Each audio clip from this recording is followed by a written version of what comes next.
नमस्कार, ये आकाशवाणी चंडीगढ़ है। अब आप प्रतिका से प्रादेशिक समाचार सुनिए। पहले इस बुलेटिन के मुख्य समाचार। हरियाणा और चंडीगढ़ में मतगणना का कार्य लगभग संपन्न हुआ, लेकिन परिणामों की आधिकारिक घोषणा होना अभी बाकी। हरियाणा में समाचार लिखे जाने तक 5 सीटों पर भारतीय जनता पार्टी के उम्मीदवार, जबकि शेष 5 सीटों पर कांग्रेस के उम्मीदवार आगे। देश भर में एनडीए ने अब तक 1 सीट जीती, 296 सीटों पर आगे, जबकि कांग्रेस ने 226 सीटों पर बढ़त बनाई। केंद्र शासित प्रदेश चंडीगढ़ की एकमात्र संसदीय सीट पर कांग्रेस प्रत्याशी मनीष तिवारी ने 2504 मतों से बढ़त बनाई। करनाल विधानसभा उपचुनाव में मुख्यमंत्री नायब सिंह सैनी की जीत लगभग तय और बीजेपी प्रत्याशी कृष्णपाल गुर्जर और मनोहर लाल ने निश्चित होती जीत के लिए लोगों का आभार जताया और प्रदेश में आ रहे चुनाव परिणाम को स्वीकार किया। अब समाचार विस्तार से। हरियाणा में 91 मतगणना केंद्रों और चंडीगढ़ में 1 मतगणना केंद्र पर वोटों की गिनती का काम लगभग पूरा कर लिया गया है, लेकिन परिणामों की आधिकारिक घोषणा होना अभी बाकी है। मतगणना केंद्रों के आसपास सुरक्षा के कड़े प्रबंध किए गए हैं। 3 स्तरीय सुरक्षा घेरे में मतगणना का कार्य संपन्न किया गया। प्रथम स्तर पर केंद्रीय सशस्त्र पुलिस बल के जवान तैनात रहे, जबकि दूसरे स्तर पर हरियाणा सशस्त्र पुलिस बल व आईआरबी के जवान तैनात रहे तथा तीसरे स्तर पर जिला पुलिस ने मोर्चा संभाले रखा। 44 स्थानों पर बने प्रदेश भर के मतगणना केंद्रों पर पुलिसकर्मियों के अलावा 15 केंद्रीय सशस्त्र पुलिस बलों की कंपनियां तैनात की गई और मतगणना केंद्रों में सीसीटीवी कैमरे लगाए गए ताकि प्रत्येक गतिविधि पर बारीकी से नजर रखते हुए निष्पक्ष एवं शांतिपूर्ण ढंग से मतगणना संपन्न कराई जा सके। हरियाणा और चंडीगढ़ में मतगणना का कार्य शांतिपूर्ण एवं पारदर्शी ढंग से लगभग संपन्न हो गया है। इसके साथ आज करनाल विधानसभा सीट के लिए भी मतगणना हुई। मतगणना का काम सुबह 8 बजे शुरू हुआ, जो सभी मतों की गिनती पूरे होने तक जारी रहा। समाचार लिखे जाने तक हालांकि परिणाम घोषित नहीं हुए थे, लेकिन 5 सीटों पर कांग्रेस और 5 सीटों पर बीजेपी बढ़त बनाए हुए थी। वहीं देश भर में एनडीए ने अब तक 1 सीट जीत ली है, जबकि 296 सीटों पर आगे है। उधर कांग्रेस ने 226 सीटों पर बढ़त बनाई हुई है। अन्य दल 19 सीटों पर आगे चल रहे हैं।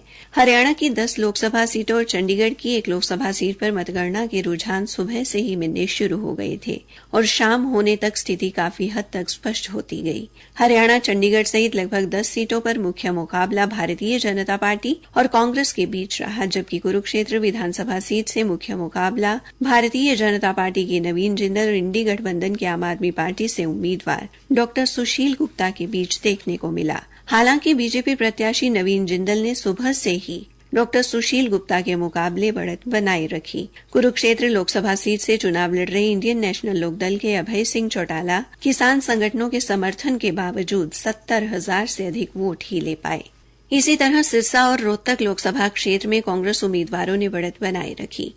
शाम 5 बजे तक कांग्रेस उम्मीदवार कुमारी शैलजा बीजेपी प्रत्याशी अशोक तंवर से 2,67,826 मतों की बढ़त बनाए हुए थी, जबकि रोहतक लोकसभा हलके से कांग्रेस के उम्मीदवार दीपेंद्र सिंह हुड्डा भारतीय जनता पार्टी के प्रत्याशी डॉ अरविंद शर्मा को 3,17,989 मतों से पीछे छोड़ चुके थे।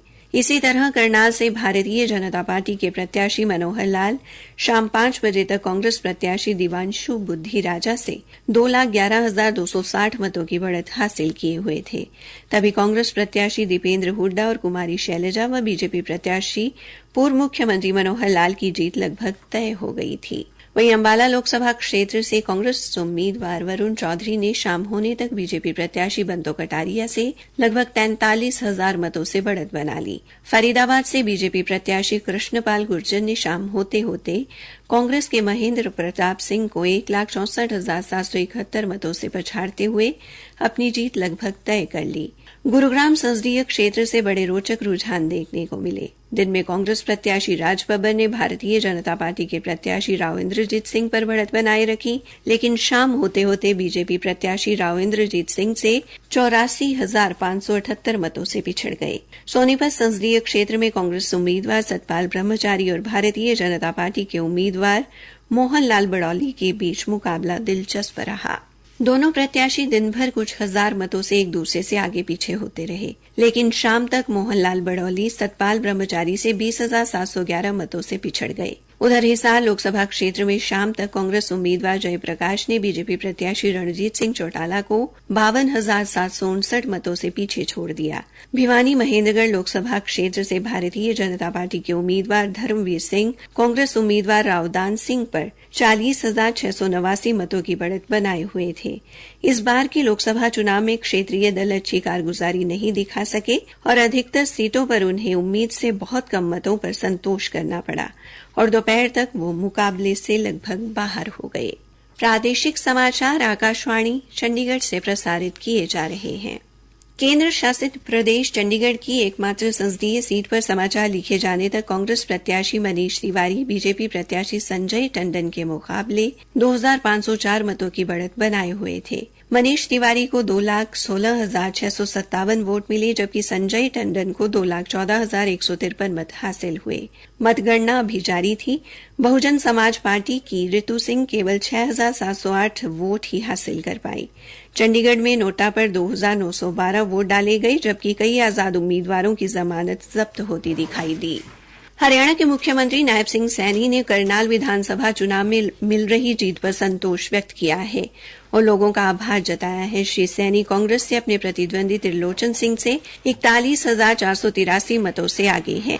श्री नायब सिंह सैनी को समाचार लिखे जाने तक 94,714 वोट मिले जबकि कांग्रेस के त्रिलोचन सिंह को 53,231 मत हासिल हुए जबकि अन्य उम्मीदवारों को बहुत कम वोट हासिल हुए।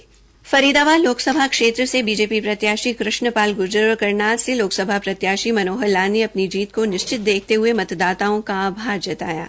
शाम होने से पहले ही कृष्णपाल गुर्जर ने मीडिया से बातचीत में कहा कि वे लोगों द्वारा उन पर तीसरी बार विश्वास जताने के लिए धन्यवाद करते हैं। श्री गुर्जर ने कहा कि जनता ने प्रधानमंत्री नरेंद्र मोदी के विकास के मुद्दे को पसंद किया और बीजेपी के पक्ष में मतदान किया। पूर्व मुख्यमंत्री मनोहर लाल ने भी अपनी और मुख्यमंत्री नायब सिंह सैनी की बड़े अंतर से तय जीत के लिए लोगों का आभार व्यक्त करते हुए कहा कि अगर कोई कमियां रह गई हैं तो उन्हें विश्लेषण के बाद दूर किया जाएगा। उन्होंने कहा कि हरियाणा में लगभग 6 सीटों पर उनकी जीत तय है जबकि 4 सीटें कांग्रेस के खाते में गई हैं। श्री मनोहर लाल ने कहा कि वे जनता के निर्णय को स्वीकार करते हैं। अब एक नजर अन्य राज्यों के लोकसभा चुनाव के मिल रहे रुझानों पर। हिमाचल प्रदेश में सभी 4 सीटों पर बीजेपी आगे चल रही है। पंजाब की 13 में से कांग्रेस 7 पर, आम आदमी पार्टी 3 पर, शिरोमणि अकाली दल 1 पर और निर्दलीय 2 पर आगे हैं। राजधानी दिल्ली की सभी 7 सीटों पर भारतीय जनता पार्टी आगे है।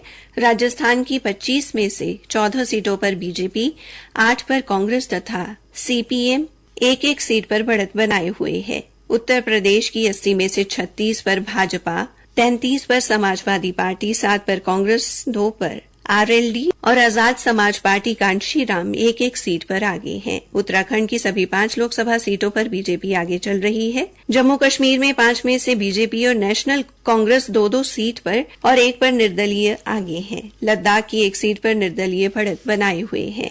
असम की 14 सीटों में से 9 पर बीजेपी, 3 पर कांग्रेस और यूपीपीएल तथा असम गण परिषद एक सीट पर आगे चल रही है। अंत में मुख्य समाचार एक बार फिर। हरियाणा और चंडीगढ़ में मतगणना का कार्य लगभग संपन्न हुआ लेकिन परिणामों की आधिकारिक घोषणा होना भी बाकी। हरियाणा में समाचार लिखे जाने तक 5 सीटों पर भारतीय जनता पार्टी के उम्मीदवार जबकि शेष 5 सीटों पर कांग्रेस के उम्मीदवार आगे। देश भर में एनडीए ने अब तक 1 सीट जीती, 296 सीटों पर आगे जबकि कांग्रेस ने 226 सीटों पर बढ़त बनाई। केंद्र शासित प्रदेश चंडीगढ़ की एकमात्र संसदीय सीट पर कांग्रेस प्रत्याशी मनीष तिवारी ने 2,504 मतों से बढ़त बनाई। करनाल विधानसभा चुनाव में मुख्यमंत्री नायब सिंह सैनी की जीत लगभग तय और बीजेपी प्रत्याशी कृष्णपाल गुर्जर और मनोहर लाल ने निश्चित होती जीत के लिए लोगों का आभार जताया। इसी के साथ ये समाचार बुलेटिन समाप्त हुआ।